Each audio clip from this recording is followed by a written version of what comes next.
Olá, muito boa noite a todos. Estamos dando início ao programa Condomínio Sustentável, né? Hoje é dia 1º de julho, né? Primeiro dia aí da segunda metade do ano, né? O ano que está passando bastante rápido, bastante coisa acontecendo.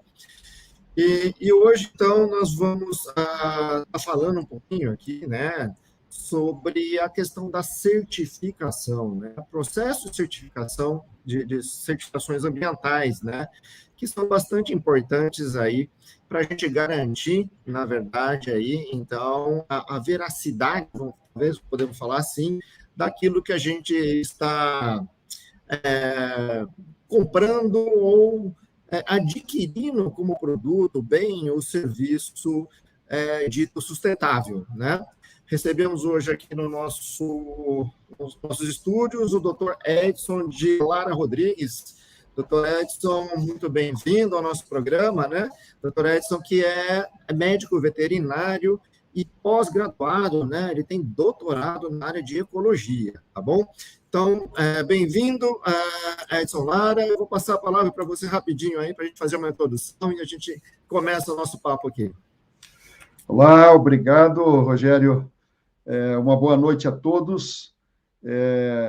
Eu, em primeiro lugar, quero agradecer o convite que vocês me estenderam para participar com vocês desse projeto, né, de tratar de assuntos sobre sustentabilidade. Eu acredito que, no momento que nós nos encontramos, essa é uma palavra muito significativa para todos, né? Não importa em que segmento você está e não importa em que parte você está do mundo, porque a sustentabilidade fala muito alto para cada um de nós, né? Então, vai ser um prazer aqui estar com vocês aí, trabalhando nesse assunto, falando um pouquinho sobre isso. Legal. Edson, lembrando, né, como a gente fala, né, a sustentabilidade é uma questão transversal, né, ela permeia aí todos os momentos aí, todos os pontos, né, da sociedade. E o grande desafio que a gente tem aqui no nosso programa, no Condomínio Sustentável, é justamente desmistificar, né, simplificar a questão da sustentabilidade, né? Lembrando sempre que sustentabilidade ele é um tripé e ele se sustenta, né, a partir aí dessas questões aí ambientais, de responsabilidade social, mas principalmente a questão econômica. Quando a gente fala que a gente tem um produto ou um serviço sustentável, né, a gente está falando que esse produto, ok, ele está sendo produzido, ele não agride o meio ambiente, enfim, eu tenho algum apelo, né, em termos aí ambientais.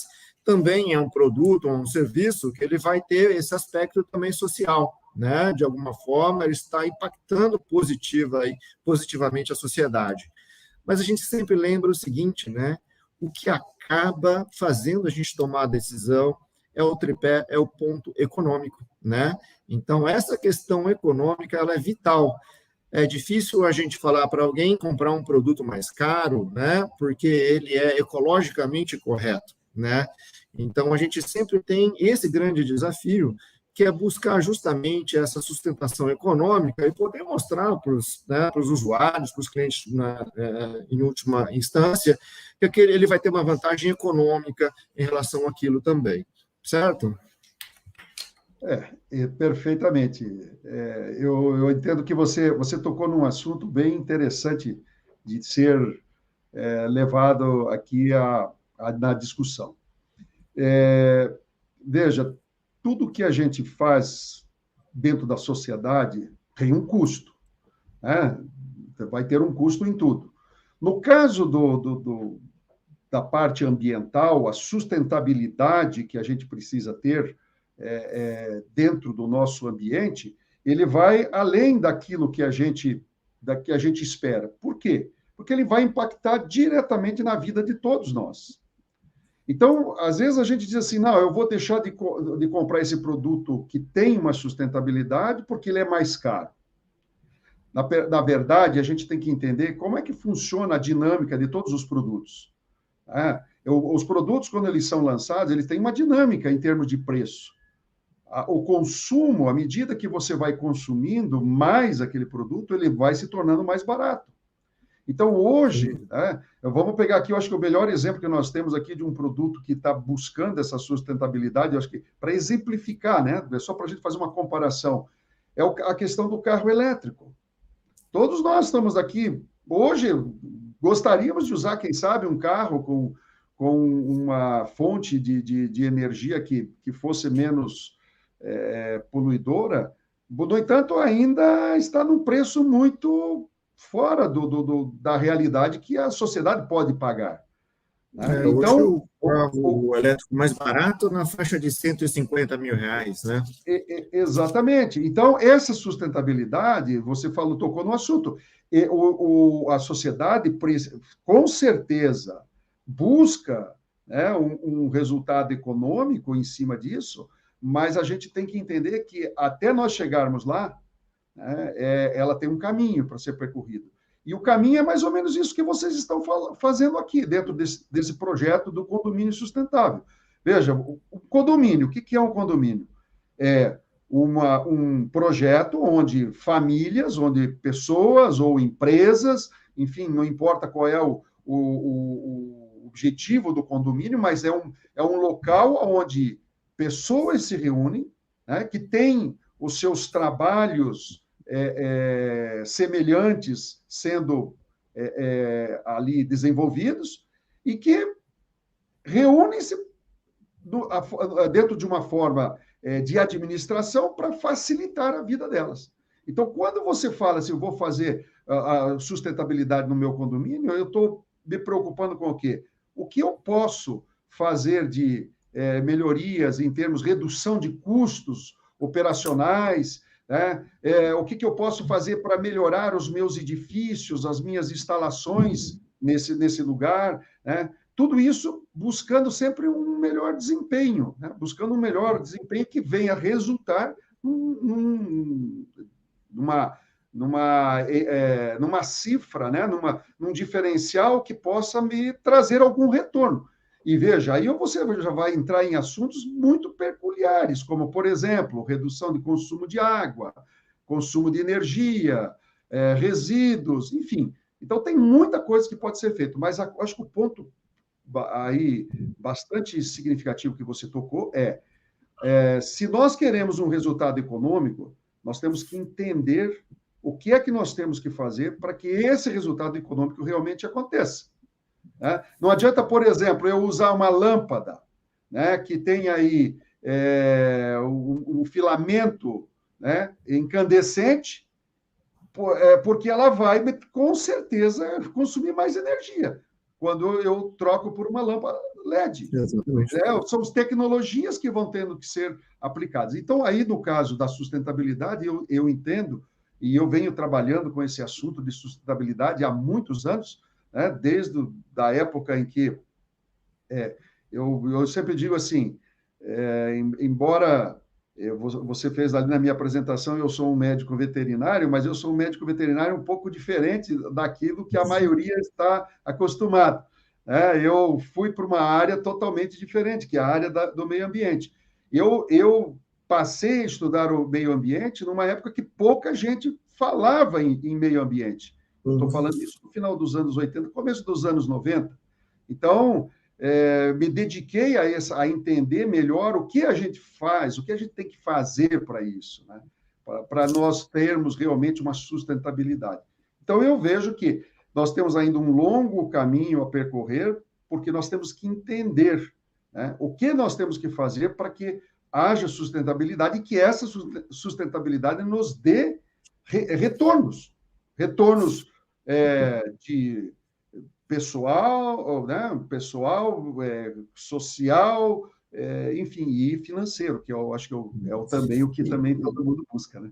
E eu acho que você usou um caso bastante feliz aí, que é o caso das lâmpadas, né? A lâmpada de filamento incandescente, que depois foi substituída pela fluorescente, e hoje são as lâmpadas LEDs, né?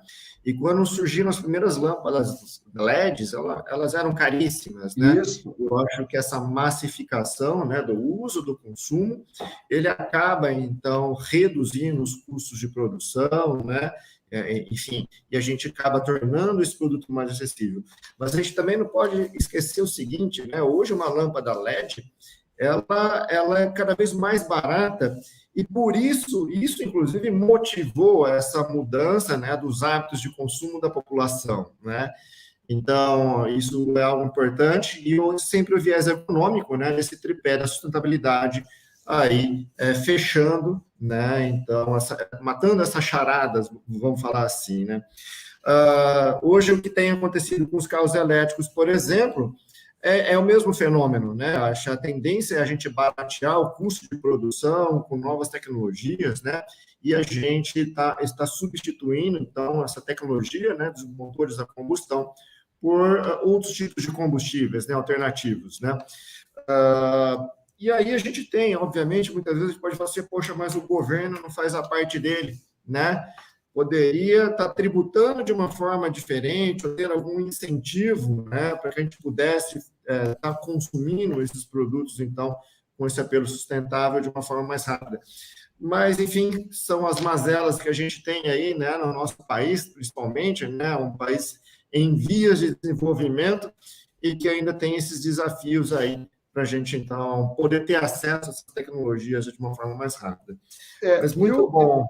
Eu diria, viu, só para fazer assim, um parêntese, que eu acho que é importante aqui a gente colocar. Veja, eu acho que a coisa mais importante que precisa acontecer é uma mudança de mentalidade da sociedade. Veja, a gente não pode, primeiramente, a gente não pode apenas dizer que o governo não faz a parte dele. Eu digo para você que quando nós começarmos a mudar o nosso pensamento na forma de ver cada uma desses detalhes, as coisas começam a acontecer. Então, porque, veja, hoje tenho certeza absoluta que todos nós, ou a grande maioria das pessoas, tem dificuldade de chegar e dizer assim, vou escolher esse produto porque ele é mais sustentável do que aquele outro. Primeiro, até pela identificação. Eu pergunto, o que é sustentável e o que não é? O que é mais, o que é menos? Já começa por aí. Eu nem sei o que é. Então, como é que eu vou tomar uma decisão? Então, começa, eu acho que toda a mentalidade. Eu tenho que, primeiramente, tenho que buscar o que eu tenho que conhecer, né, para daí eu poder optar pelo mais acessível, o mais correto. Perfeito. E, Laura, aí a gente começa a entrar um pouquinho mais aí no nosso assunto de hoje, né? Todo mundo sabe, acho que a grande moda do momento é você falar que o seu produto é ecológico, o seu produto é sustentável, né? E isso é utilizado de uma forma irresponsável, né? Como um argumento de marketing, ou o famoso ecomarketing, que já está, né, até já assumindo uma conotação pejorativa no mercado, né? Ecomarketing é algo que às vezes dói aos ouvidos, né, nos ouvidos de quem é da área, né? Porque quando você começa a investigar aquele produto, aquele serviço, aquela tecnologia, você percebe que aquilo é uma propaganda vazia, né? Que muitas vezes aquilo que você está vendendo, né, e rotulando, né, entre aspas, aquele produto como um produto ambientalmente correto, muitas vezes ele é até mais agressivo, né, ao meio ambiente do que um produto tradicional que você já tinha no mercado, né? Então, Lara, aí entra, né, realmente o nosso tema de hoje, né? Afinal de contas, né, para que serve, né, o processo de certificação? Eu acho que você pode começar introduzindo um assunto aí falando sobre processo de certificação de uma forma geral, né? Talvez abordando questões aí, sei lá, de segurança ou de durabilidade do produto, enfim, e depois a gente vai falar um pouquinho sobre a certificação ambiental. Perfeito, perfeito. Bom, primeira coisa que a gente tem que entender dentro de uma questão de garantias ou de como eu tenho certeza que aquele produto tem uma determinada característica, eu preciso ter alguém que conheça sobre aquele assunto, que tenha a competência para pegar aquele conteúdo e atestar que aquele conteúdo ou aquele produto tem aquelas características. Isso a gente pode fazer de algumas formas, né? A primeira forma é o próprio fabricante, né, ser uma empresa idônea, uma empresa comprometida, uma empresa que vai declarar o seu produto e, ao mesmo tempo, entregar aquele produto que ele está declarando. Essa é a primeira, eu diria assim, é aquilo que a gente perdeu ao longo do tempo, né? Que é o valor da palavra da pessoa. Hoje, a gente acaba tendo 1001 artifícios para validar aquilo. Mas, enfim, essa é o primeiro momento que a gente tem para dizer a garantia de algo que está sendo feito. A segunda forma de fazer isso é você ter uma regra específica, né? E essa regra ser praticada por aquele fabricante. Então, ele vai dizer, ele vai assim, olha, eu tenho uma regra de um produto, essa regra nós chamamos tecnicamente de norma, aquela norma de um determinado produto, de um determinado processo, de um determinado serviço. Nós dizemos que, né, que existe uma norma, uma regra para aquilo. E aí, esse fabricante pega essa regra e pratica aquela regra. Mas, veja, no nosso momento que nós vivemos na sociedade, não basta simplesmente ele chegar e dizer assim, olha, eu estou seguindo a regra. Ele tem que ter alguém, né, que seja independente, que tenha imparcialidade, que tenha conhecimento, que possa chegar, verificar, inspecionar, auditar, ensaiar, fazer ensaios, fazer testes, e aí comprovar, através de uma declaração, através de um certificado, dizendo, olha, esse fabricante, esse prestador de serviço, ele executa o trabalho que ele prometeu, conforme a regra que está estabelecida. E essas regras, elas variam de regras nacionais até regras internacionais. Eu posso usar uma delas, né? Agora aí você vai me perguntar, mas e se não tiver regra? Aí você pode criar a regra, né? O próprio fabricante, junto com uma entidade que tenha independência, podem criar uma regra e dizer. Porque a coisa mais importante que a gente tem para entender dentro desse processo é o seguinte, e acho que todos que estão aí nos acompanhando aqui a nossa apresentação, né, vai poder entender. Veja, nós todos somos consumidores. Você não tem clareza do que você quer comprar como consumidor? Não basta, por exemplo, você ali na loja e dizer assim, eu vou comprar uma TV ali LG. Não, você compra a LG porque você tem já uma noção do que aquela TV representa para você. Então, todos nós, como consumidores, temos digamos, a nossa referência pessoal. Então, veja, agora vamos lá, vamos começar aqui para entender esse processo rapidamente. E eu tenho certeza que depois dessa nossa conversa aqui, todos vão entender o que é uma certificação e a importância dessa certificação para cada um de nós que somos consumidores. Então, veja aqui, estou aqui, eu, consumidor.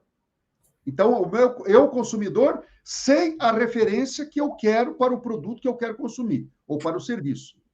Eu vou ali na esquina, eu compro, por exemplo, o produto do Zé, da lojinha aqui à direita, mas não compro do Pedro que está do outro lado, porque eu tenho uma referência.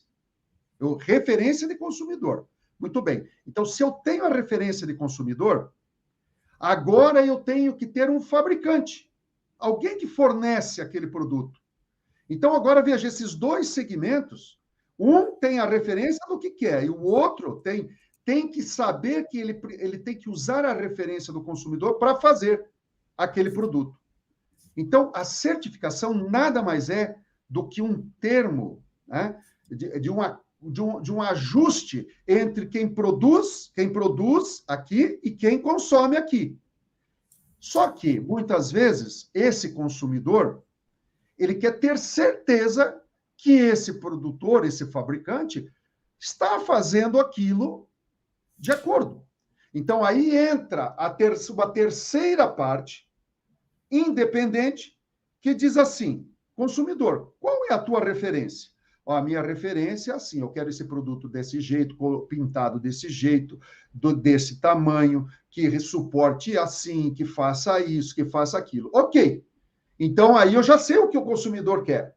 Aí eu vou para o fabricante e pergunto, fabricante, veja bem, quando eu falo produto, eu não estou me referindo só a produto. Eu também estou me referindo a serviço, é a mesma coisa. O serviço é um produto desenvolvido por alguém. Então, veja, eu já agora, de posse da informação que eu tenho do consumidor, eu chego para o fornecedor, para o fabricante e digo, e aí, você consegue fazer o que esse consumidor quer? Ó, ele está pedindo que você faça conforme uma regra internacional. Ó, ele está pedindo que você faça conforme uma regra nacional. Ou então, olha, não tem regra. Ele diz que ele quer sim o produto. Você consegue produzir? Aí o fabricante diz, consigo. Eu fabrico. Me permite só fazer uma interrupção aqui. Eu acho que em relação aos atributos do produto, né, muitas vezes o consumidor sabe o que ele quer. Mas existem certos atributos do produto que não são tangíveis ou não são do conhecimento do cliente em relação à sua segurança de uso, por exemplo. Imagine o caso de um berço infantil, ok? Perfeito. Quer dizer, eu como consumidor, como pai ou como mãe, eu posso chegar numa loja e ver o berço mais bonito que eu vi ali, que ele é da cor que eu quero, que ele tem, né, a grade bonitinha, mas existem alguns aspectos, né, relativos, por exemplo, à segurança desse berço, né, que eu, enquanto consumidor final, muitas vezes não estou atento a esses aspectos. Como é que fica você quer, isso? mas você não está atento. Eu quero que, lógico, eu acho que intuitivamente eu quero o melhor para o meu filho, eu quero a segurança dele. Mas pode ser que, por exemplo, aquele berço foi pintado com uma tinta tóxica, né, com metais pesados, e o meu filho, ele vai morder o berço, é uma criança, um bebê, e ele vai acabar se intoxicando, né? Então, como é que fica o papel aí, na verdade, dessa questão da normatização, né? Quem que faz essas normas, no final das contas, né? Não pode ser só o consumidor com o fabricante, né? Perfeito. Perfeito. Veja, todas as regras, elas têm o que a gente chama de partes interessadas. Para fazer uma regra, as partes interessadas têm que ser ouvidas. Então, o consumidor, o fabricante, o distribuidor, o poder público, o Ministério Público, normalmente é um deles, associações específicas de vários segmentos, você pode ter associações desde do fornecedor de matéria-prima para o fabricante, e assim por diante. Então, todas as partes interessadas, e depois, por último, existe hoje, em nível mundial, uma instituição que congrega todos os países que fazem parte, né, desta organização, e que eles, então, alinham essas regras, muitas vezes regras para todos os países. Né? Então, nós temos por base as normas ISO. Todas as normas ISO são pertencentes a essa instituição internacional e todos os países que fazem parte, são mais de 150 países que fazem parte dessa instituição que congrega essas regras. E essas regras são validadas por cada um dos países. Mas vamos pegar aqui no caso do Brasil, nós temos as normas brasileiras, as normas técnicas brasileiras. O caso do berço que você colocou é uma delas. Nós temos uma norma brasileira que diz como deve ser um berço. Essa norma foi criada com base em vários segmentos. E um deles que é levado muito em consideração, foram os acidentes que ocorreram ao longo dos últimos anos, com crianças aqui no Brasil. Então, o Ministério Público, o Ministério da Justiça e outros segmentos que estão envolvidos com as questões de segurança, incumbiram no nosso país no caso aqui o Inmetro, a fazer uma organização e estudar quais seriam as regras que teriam que ser estabelecidas, por exemplo, para o berço. E, a partir daí, essas regras passam a ser uma norma que todo fabricante que precisa produzir um berço deve fazer conforme essas regras de segurança. Agora vem o problema. Muitas vezes esse fabricante faz as regras, usa as regras de segurança, mas aí o consumidor não sabe. E isso não significa que não tenha berço no mercado que não atendam às regras. Vai existir, sim. Vai existir, como existe tudo. Olha, só para ter aqui uma noção, algo que é bastante até preocupante com o nosso país, veja que até bem pouco tempo nós tínhamos uma quantidade, a nossa legislação, ela cobria apenas 7% dos produtos que nós fabricávamos dentro do nosso país. Quando, na verdade, nós teríamos que ter a grande maioria dos produtos cobertos por regras de segurança, regras de qualidade, regras de durabilidade. Teria que ter, mas nós não tínhamos isso. Por que nós estamos tendo agora? Onde está a mudança? Nós estamos mudando em função dos nossos parceiros comerciais. Então, isso é importante. Não só o fabricante saber que ele tem que produzir um produto com qualidade, mas o próprio consumidor tem que identificar. Né? A pergunta que eu deixo aqui, você que está nos ouvindo aqui e vendo, você sabe identificar um produto que tem regras e que ele foi seguido essas regras? Porque todo produto que passou por essas regras, ele tem que ter uma identificação. Edson, e deixa eu fazer uma pergunta. Essas normas, né, elas podem ser compulsórias e voluntárias, a adesão a essas normas. Perfeito? Perfeito. Veja, normalmente regras que põem em risco a saúde humana, a saúde animal, a saúde ambiental. Né? Eu chamo de saúde ambiental porque, veja, o ambiente precisa de saúde também, né? E a saúde vegetal, ela normalmente tem regras compulsórias. E já os demais, todos os outros produtos, ele não tem regras compulsórias. Eles têm regras voluntárias. Essas normas, uma vez que elas são obrigatórias, elas são obrigatórias apenas como norma ou elas têm que estar atreladas a alguma legislação? Por exemplo, né, quando a gente fala de água, né, produto químico para tratamento de água tem que atender a uma norma da ABNT, que é a norma 15784. Eu não posso usar qualquer produto químico, qualquer cloro, para tratar uma água que eu vou consumir. Mas isso está previsto numa lei, né, na legislação, que é a portaria 888 do Ministério da Saúde. Uma norma, para ser compulsória, ela precisa estar numa lei ou ela pode, como norma, apenas ser compulsória? Não, veja bem, toda a compulsoriedade ela está atrelada a um órgão regulamentador ou um órgão que cuida de alguma determinada segmento. Então, você citou aí o caso da água. Nós temos os órgãos regulamentadores que cuidam dessa preocupação de saneamento, que cuidam das questões das águas. Então, esses órgãos regulamentadores têm o poder de designar e declarar, olha, essa regra precisa ser adotada. Já as regras voluntárias, elas são consideradas regras em que a própria sociedade, né, a própria sociedade aí entra não só, eu tenho um termo que eu uso, eu gosto de usar, e aqui, só para esclarecer para quem está nos vendo aqui, né, assistindo, eu trabalho com certificações, nós trabalhamos dentro de um programa de certificações de vários segmentos.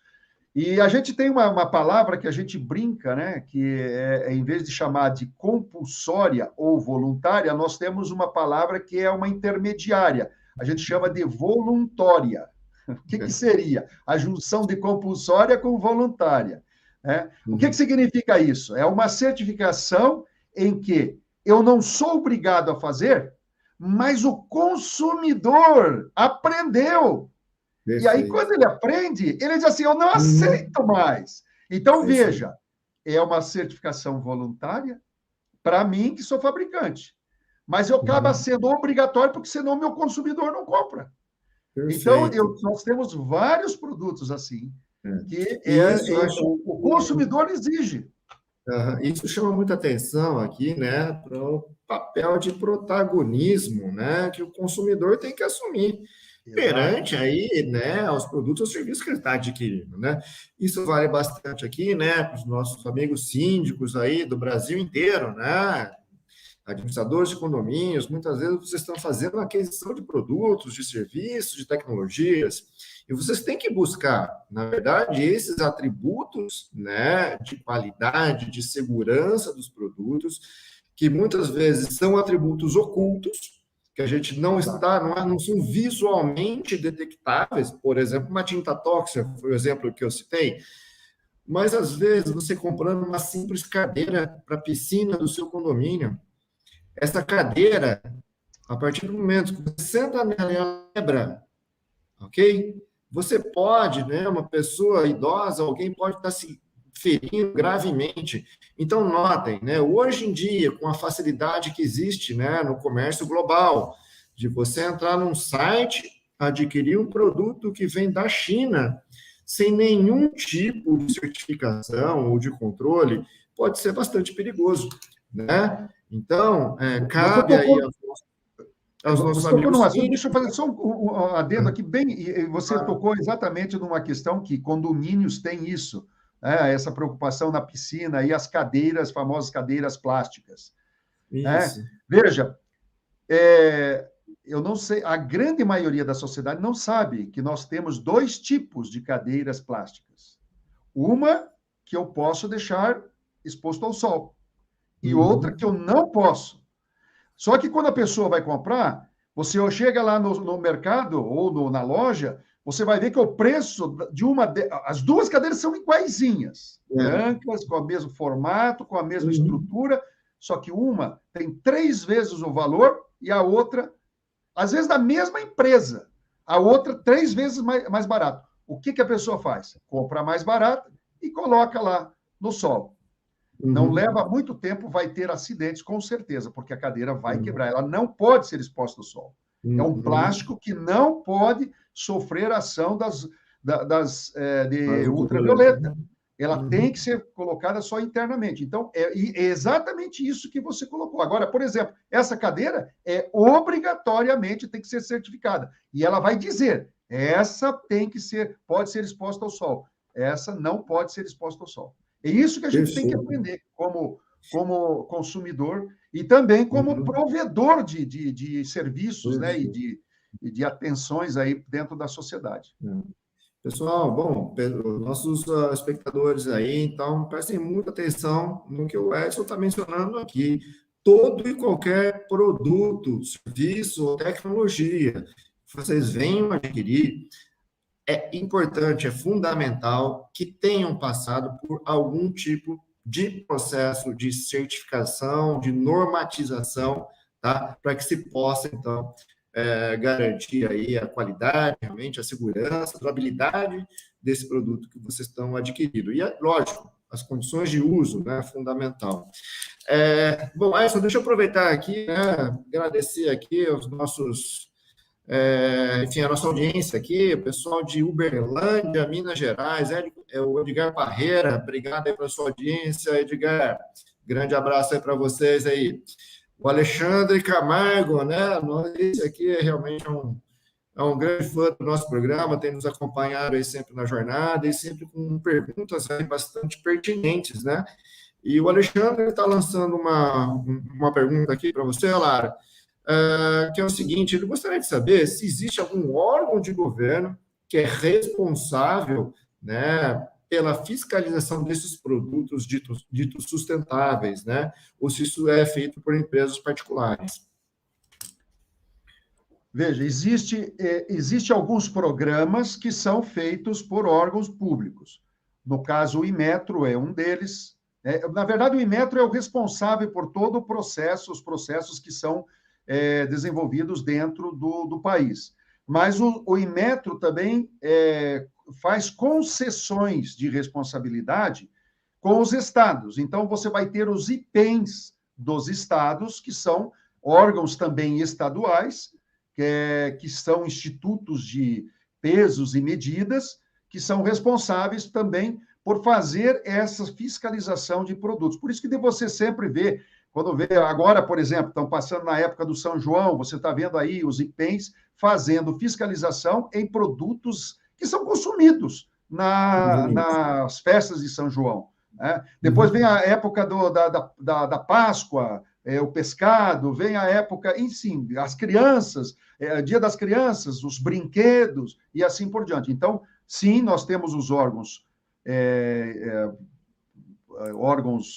que são públicos, né, que são aí do governo, que fazem essa fiscalização, mas também existe, né, os programas que não são monitorados pelo governo e que são estabelecidos por entidades particulares e que também fazem a fiscalização desse tipo de produto sustentável, né? Podem fazer, eu vou dar um exemplo aqui. Existem alguns programas de consumo de produtos orgânicos, né? Embora tenha programa oficial orgânico, mas também existe programas que não são oficiais, né? Que são bem específicos, para um produto bem específico, ele também pode ser feito e desenvolvido por um organismo de certificação, né, aí para fazer esse programa. Então, existem certos programas, né, de certificação, que, por exemplo, um que é bastante conhecido, da maioria de nós aí, é aquele famoso selo da ABIC, né, do café. Isso. Então, a ABIC é uma associação, né, privada, né, e ela certifica a qualidade dos produtos, né, daquelas empresas, então, que fazem parte dessa associação da ABIC, né? Eu acho que a palavra-chave para isso chama-se relação de confiança. Então, uma certificação é uma relação de confiança, onde eu tenho um consumidor que quer alguma coisa, um fabricante que produz alguma coisa. Essa relação de confiança, ela pode ser atestada por vários segmentos, seja uma associação, seja o órgão público e assim por diante. Não, perfeito. E acho que a gente faz um paralelo aqui, eu estava pensando aqui comigo, né? No próprio Brasil hoje, muitas vezes você tem que ir a um cartório, né, até para provar que você é você mesmo, né? Então você tem que reconhecer a assinatura no cartório. Ou seja, é justamente aquela terceira parte, né, que está dizendo que eu sou eu mesmo para uma outra pessoa, né? Então, realmente isso, acho que talvez a gente pudesse fazer um paralelo desse tipo, né? É muito bom. Deixa eu ver aqui, tem mais algumas perguntas aqui. O próprio Alexandre, ele comenta aqui, mas afinal de contas, né, como é que ele consegue identificar, né, a qualidade de um produto, muitas vezes, que a gente nem sempre tem acesso a essas normas, e como a gente já falou, né, muitas vezes esses atributos são atributos ocultos, né, daquele produto, né? E aí, como é que a gente, na posição de consumidor, a gente fica? A tendência é a gente sempre optar, né, e principalmente nesse momento econômico, né, que o mundo tem vivido, não apenas o país, é a gente optar pelos produtos com preço mais acessível, né? E muitas vezes não é nem porque a gente não esteja, talvez, reconhecendo que um produto pode ser melhor do que um outro, mas muitas vezes até pela limitação financeira. Mas, afinal, qual é o limite, né? Qual o momento, né? Como é que eu conseguiria falar assim, putz, eu posso comprar esse mais barato porque ainda é seguro para mim, né? Ou, não, esse não dá, é melhor pagar mais caro, mas ficar tranquilo. Se nós formos falar de questões sustentáveis, nós temos um programa de certificação chamado rotulagem ambiental. Então, a rotulagem ambiental, ela tem a finalidade de dizer, de mostrar partes daquilo que você faz, que aquele produto está atendendo à sustentabilidade ambiental. Então, quando tem um rótulo, fica muito mais fácil. Eu vou dar um exemplo aqui comparativo para você entender, né? Se você vai, por exemplo, você está querendo fazer um regime, né, perder peso, você não pode sair comendo carboidrato torta e direita. Então, você vai ter que fazer o quê? Você vai ter que conhecer o produto que você vai consumir. Então, veja, tá aqui o paralelo. Se eu quero saber um produto sustentável, eu tenho que conhecer o que eu quero. Essa é a primeira coisa. Por isso que eu disse que a coisa mais importante que nós temos no momento para nós falarmos de sustentabilidade é que ocorra uma forma que a gente aprenda a entender o que realmente a gente precisa entender, né? Então, eu tenho que fazer na verdade, eu gosto de usar muito esse termo, eu tenho que fazer uma revolução na forma de pensar, uma forma de pensar primeiramente, depois na forma de sentir e depois na forma de agir. Então, veja, eu não faço uso de um produto se eu não penso, se eu não entendo, se eu não sinto que aquilo é importante, e depois eu vou lá e faço. Então, comparando de novo com o rótulo lá da alimento, e se eu quero fazer o regime, eu vou comprar um produto, a primeira coisa que eu vou ver é quanto é que tem de carboidrato. Eu tenho que saber o rótulo, ele tem que dizer. E veja que o poder público já obriga. Todos os produtos precisam declarar o seu rótulo, o que tem, o que não tem. Até porque é uma questão de saúde, né? Não é só questão de regime. O regime está tudo bem. Mas, por exemplo, uma pessoa que tem um problema de diabetes, ela precisa saber se aquele produto vai provocar algum efeito para ela que não é o desejável. Então, na questão dos produtos sustentáveis, ambientais, esse é o caminho que está sendo trilhado também. A sociedade, o consumidor, precisa reconhecer o produto. Ele tem que reconhecer. Você vai usar um determinado produto, você tem que reconhecer o quanto ele é sustentável e o quanto ele é não sustentável. Esse reconhecimento passa pelo princípio, primeiramente, do entendimento e do conhecimento, né? Para entender aonde eu busco a informação. Eu tenho um exemplo aqui, voltando um pouquinho assim, rapidamente, na história do berço, né? Eu, há pouco tempo, me tornei vovô e eu dei o berço para o meu netinho. E eu disse para o meu filho, vai lá na loja e compra um berço certificado. Ele foi lá, ninguém sabia dizer o que era. Aí eu falei, não, liga a câmera aí, abra aí o berço, mostra o berço que eu vou te mostrar. Resultado, tivemos que virar de ponta cabeça o berço até achar o selo onde dizia da certificação daquele berço. Resultado, quando eu pedi, me dá o número que está aí nesse selo, eu vou conferir se esse selo está realmente válido. E aí, no primeiro berço que nós fomos, que ele adorou, que era o que ele queria, não deu para pegar, porque a certificação daquela empresa não estava mais válida.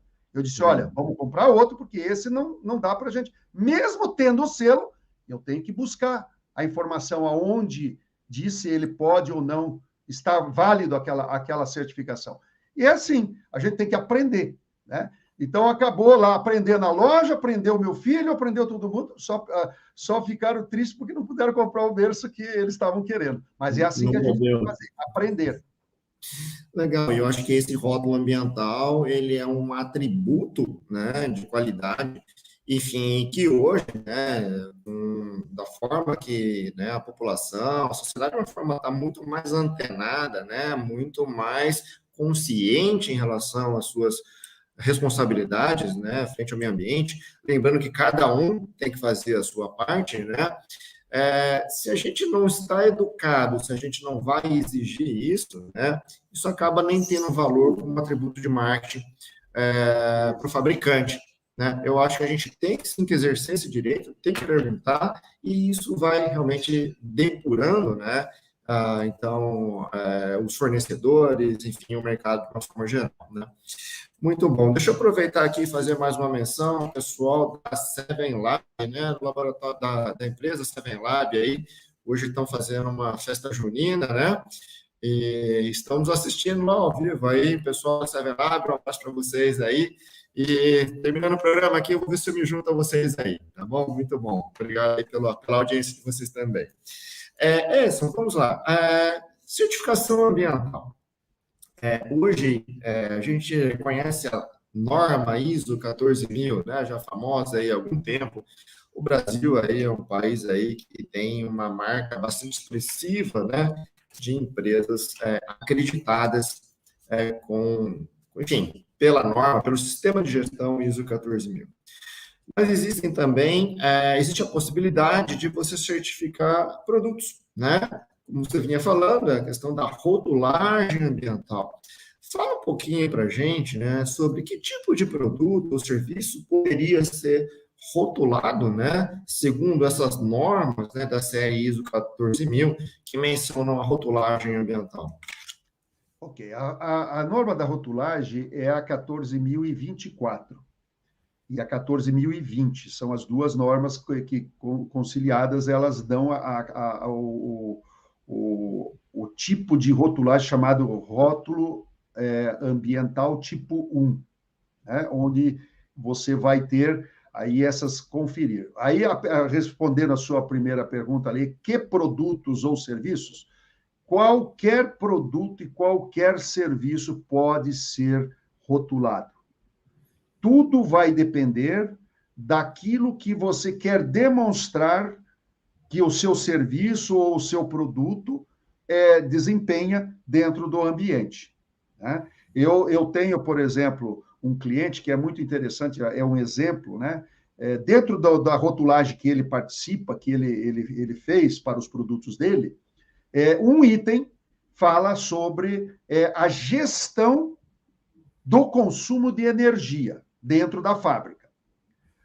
Quando ele começou a fazer o processo, ele chegou a uma conclusão que se ele pegasse toda a superfície do telhado dos galpões que ele tem na fábrica e ele colocasse placas solares, ele poderia ter, e aí ele fez um estudo, ele poderia ter um retorno financeiro para o consumo, produzir a energia dele. E isso foi muito assim significativo para ele. Então, veja, na rotulagem dele, ele trocou totalmente a fonte de energia para a indústria dele. E a última vez que eu estive com ele estava me demonstrando até, inclusive, que ele estava já começando a vender excesso da energia produzida. Então, veja, a rotulagem, ele, na verdade, como toda certificação, é isso que a gente tem que entender. É um processo de aprendizado, aonde você vai evoluindo, você vai crescendo. A gente tem uma máxima dentro da qualidade, né, dentro dos processos de certificação, que diz o seguinte: eu tenho que buscar a melhoria contínua. Então, veja, hoje eu começo uma rotulagem. Por exemplo, vamos supor, eu estou em meu condomínio, eu começo com um determinado nível de sustentabilidade, mas eu vou evoluindo. Você começa a perceber que você, poxa, olha aqui, ó, mas nós tivemos uma economia aqui, se nós fizermos assim, nós vamos ter mais ainda. E se aqui nós vamos ganhar nesse ponto, nós vamos ganhar no ponto da água, nós vamos ganhar no ponto da energia elétrica, nós vamos, enfim, você vai evoluindo dentro do teu processo. Todo programa de qualidade, ele não existe. Veja, existe um começo, mas não existe um fim. O céu é o limite, você pode ir aonde você quiser. Então, a gente tem que entender que todo o processo de certificação, ou de rotulagem ambiental, ou de sustentabilidade, ele tem um começo, que você diz, qual é o mínimo que eu tenho para começar? Mas depois, a evolução vai ser exatamente dentro das pessoas que estão convivendo e aprendizado. Por isso que eu digo, todo o processo começa na mente, na forma de pensar, e depois na forma de sentir. E, por último, quando eu penso e eu sinto, eu faço. É isso que é o processo. E é uma discussão que a gente já teve aqui no programa mais de uma vez, né? Muitas vezes a gente acaba fazendo as coisas certas pelo motivo errado. Imagine alguém, por exemplo, fazendo análise da água que ela consome no condomínio, porque existe uma lei que obriga ela a analisar. Está errado. Você tem que analisar a água porque você bebe a água e não porque você está com medo de tomar uma multa, né? Eu acho que no último programa nosso aqui, a gente esteve também entrevistando o Emília Graham, da empresa Zaço, né? Existe uma lei que proíbe o uso, né, de defensivos, enfim, herbicidas dentro do perímetro urbano. Isso é uma lei federal, né? e as pessoas continuam aplicando e comprando escondido e aplicando herbicida nos seus condomínios. Gente, não façam isso, sabe por quê? É o seu filho que está brincando ali no playground do condomínio, é o seu cachorrinho que está comendo a grama e rolando e que vai acabar sendo afetado de alguma forma, né? Então, percebam, eu não vou deixar de usar o agroquímico porque eu tenho medo de ser multado porque a lei me proíbe. Mas ainda bem que tem essa lei e ainda bem que existem alternativas, né? E se eu contar para você que a alternativa era mais barata do que o agroquímico, você fica mais surpreso ainda, né? Então você acaba adotando, por exemplo, uma tecnologia de capinha elétrica, é algo que está cada vez mais sendo utilizado aí pelos municípios, grandes empresas, né? Por exemplo, hoje na França já está sendo proibido o uso de glifosato, inclusive no meio agrícola, né? Não estou falando nem mais de perímetro urbano, né? Então, note, né? O famoso glifosato de hoje, a gente fala que é o DDT da década de 70, né? Quer dizer, demorou para descobrir que o DDT fazia mal até ser proibido. Ora, o mesmo vai acontecer com o glifosato, né? Não adianta a gente querer esconder isso. Existem, né, interesses, uma série de outras coisas que estão por trás disso, a gente sabe, mas o uso do glifosato ele vai acabar sendo proibido cedo ou tarde, globalmente. Então, isso é importante, a gente aguçar essa consciência nossa, essa responsabilidade, e mais uma vez eu repito, né? Nós, consumidores finais, somos os protagonistas. Ok? Amigos síndicos, vocês estão na posição de decisão nos condomínios, ok? Então, é uma briga, né? É um trabalho que a gente tem que fazer, né? De aculturação, realmente, de impor novos padrões, de elevar um nível de conscientização aí da sociedade, né? Incluindo, lógico, os nossos condôminos aí de uma forma geral, né? Muito bom, Edson, muito bom mesmo o nosso papo até aqui. O tempo está avançando aqui muito rápido, o papo está tão gostoso aqui que eu nem fiz o tempo passar. Mas vamos lá. No caso, você falou que nós podemos certificar, né, tanto produtos como serviços, né? No caso aqui, enfim, da empresa, né, que é a nossa patrocinadora do evento aqui, eles têm um programa de certificação da água, né, que eles hoje implantam. Então, na verdade, eles acabam passando, né, permeando todos esses aspectos, né? Então, desde o produto químico, que tem que ter, então, enfim, atender uma norma, né, tem que ter um certificado lá, enfim, uma rastreabilidade conforme a norma da BNT. Ele vai usar, por exemplo, um equipamento que tenha, enfim, uma rastreabilidade, por exemplo, a RBC ou alguma norma de segurança, né, daquele equipamento. As análises, quando são feitas da água, elas têm que ser acreditadas pelo Inmetro, né? Então, a gente percebe que, na verdade, que em tudo, a gente vai acabar passando pela certificação. E nesse programa, né, no programa de segurança da água que a Seven Lab implanta, ela já estava atenta a todos esses aspectos. Mas existe uma questão aqui.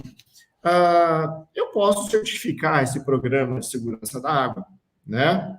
E eu posso certificá-lo com ou sem também uma acreditação junto ao Inmetro, né? Fala para mim, qual a diferença entre se acreditar no Inmetro ou não acreditar no Inmetro nesse momento?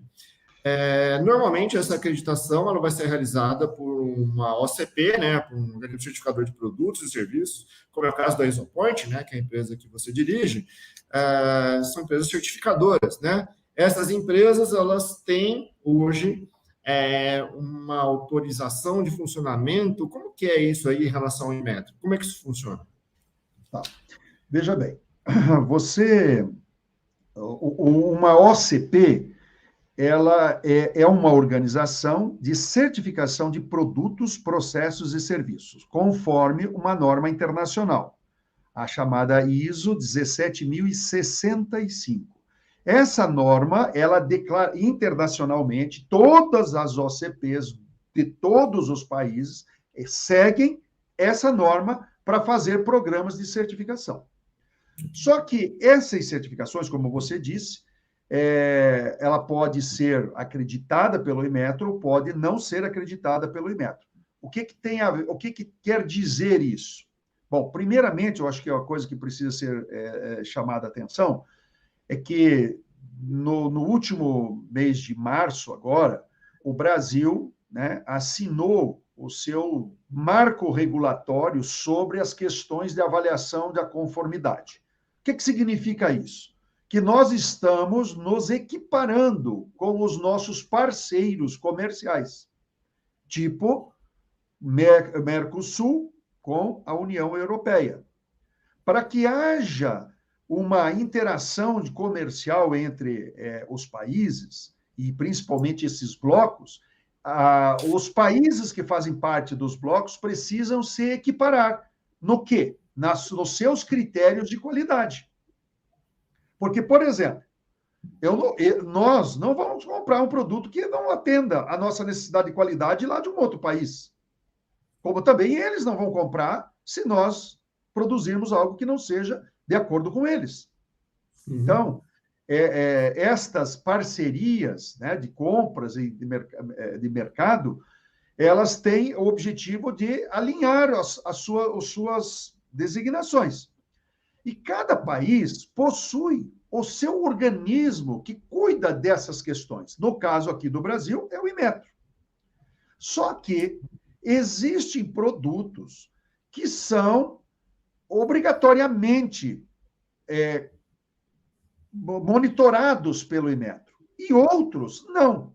Outros, o próprio mercado deve normatizar o que ele quer. Então, por exemplo, se nós dissermos lá para um europeu, você quer comprar café de nós? Ele vai dizer, quero. Mas ele vai dizer qual é a regra que ele quer do café. Existe uma regra lá que diz como é que deve ser. Vai dizer que não pode ter o glifosato, vai dizer uma série de regras. Só para vocês terem uma ideia, o Japão, para comprar qualquer produto nosso, tem uma lista de mais de 700 agrotóxicos que não pode existir no nosso produto. Senão ele não compra. Então, a gente tem que entender que essas questões, existem essas questões internacionais entre os países. Mas agora, focando no que você disse, por que ter uma certificação acreditada no Inmetro, a certificação não acreditada no Inmetro? Veja, hoje o Inmetro, para se igualar com os países que nós vamos manter essas relações, ele restringiu alguns tipos de produtos que ele vai acreditar. E outros, como lá não tem esse controle do governo, é livre para o mercado dominar o processo, ele também tem que deixar livre aqui. Então, por isso, você vai encontrar produtos e serviços acreditados pelo Inmetro e outros que não são acreditados pelo Inmetro. Aí, qual é o único critério que você toma por base? Que o organismo de certificação siga a regra internacional, que é a 17.065. Então, eu não posso, por exemplo, fazer uma certificação do seu programa de segurança da água se eu não seguir as regras da 17.065. Eu posso fazer para você desde que eu siga as regras da 17.065. Ela não vai falar do seu programa de segurança da água. Porque, veja, a água que você está querendo dizer aqui, mostrar a segurança dela, é diferente de uma regra, por exemplo, da água, quem sabe, lá dos Estados Unidos. Veja, uma coisa que é interessante, nos Estados Unidos, todo operador, eles usam um termo bastante interessante, que é usado, inclusive, aqui para a área de condomínios, né? É operador de cuidados da água. Operadores de cuidados da água.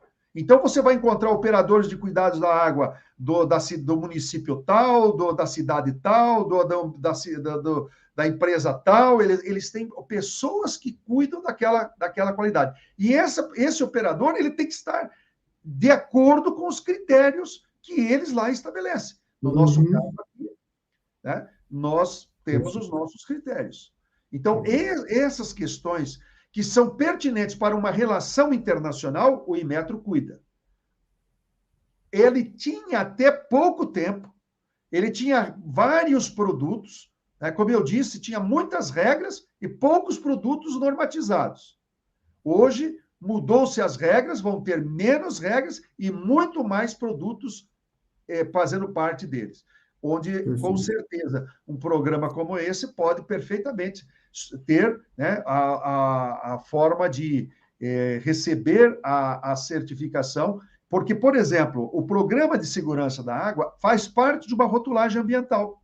E a rotulagem ambiental é um critério que é normatizado através da ISO 14.024, e ela pode perfeitamente receber o selo, né, com a acreditação do Inmetro. Já quem sabe um outro produto a gente não possa ter, porque ele não se enquadra dentro de uma rotulagem, se enquadra dentro de outra regra que não é a rotulagem. E nesse aspecto, ter, então, um reconhecimento internacional, né? Ele obrigatoriamente deve ser reconhecido internacionalmente, né? Por essas normas internacionais, a 14.020 e a 14.024. Perfeito.